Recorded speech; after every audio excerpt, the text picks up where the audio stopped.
మీ business ఏదైనా మీ ఊర్లో promotion చేయాలంటే అది సుమన్ టీవీతోనే సాధ్యం. ఇప్పుడే సంప్రదించండి. గురుకులాల్లో పరిస్థితులు రోజురోజుకు దిగజారుతున్నాయి. ఓ పక్క కలుషిత ఆహారం, మరోపక్క విషజ్వరాలతో విద్యార్థులు తీవ్ర ఇబ్బందులు పడుతున్న నేపథ్యంలో నల్గొండ జిల్లా దేవరకొండలోని బీసీ బాలుర గురుకుల పాఠశాలలో విద్యార్థులను ఎలుకలు కరిచిన ఘటన కలకలం రేపింది. ఎలుకల దాడిలో సుమారు 13 మంది విద్యార్థులు గాయపడ్డారు. అయితే అప్రమత్తమైన ఉపాధ్యాయులు వారికి చికిత్స చేయించారు. అయితే ఈ ఘటన జరిగి 2-3 రోజులు గడుస్తున్న పాఠశాల యాజమాన్యం గోప్యంగా ఉంచడంపై విమర్శలు వెల్లువెత్తుతున్నాయి.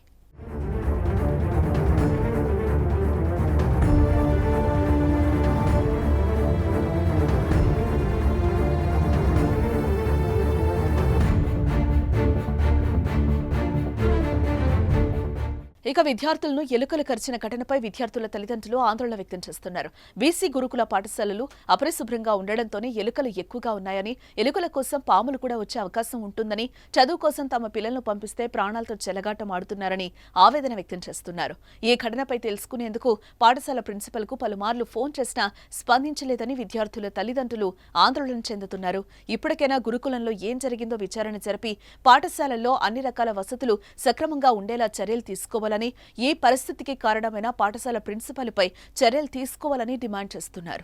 ఏదైతే ఈ నియోజకవర్గానికి పేద విద్యార్థులు చదువుకోవడానికి ఒక గొప్ప అవకాశం కల్పించే ఒక గురుకుల పాఠశాలను ఏర్పాటు చేశారో, ఆ గురుకుల పాఠశాలలో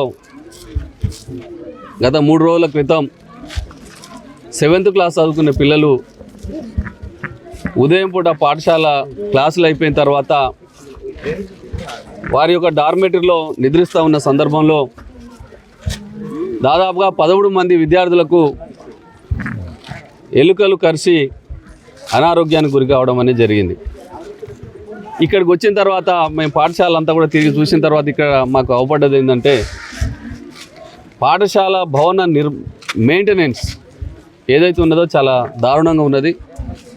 చిన్న చిన్న పిల్లలు మరి ఎవరైతే చదువుతారో ఆ పిల్లలకు సంబంధించి ఆయా డార్మెటరీలలో చూస్తే కనీసం ఫ్యాన్లు లేవు.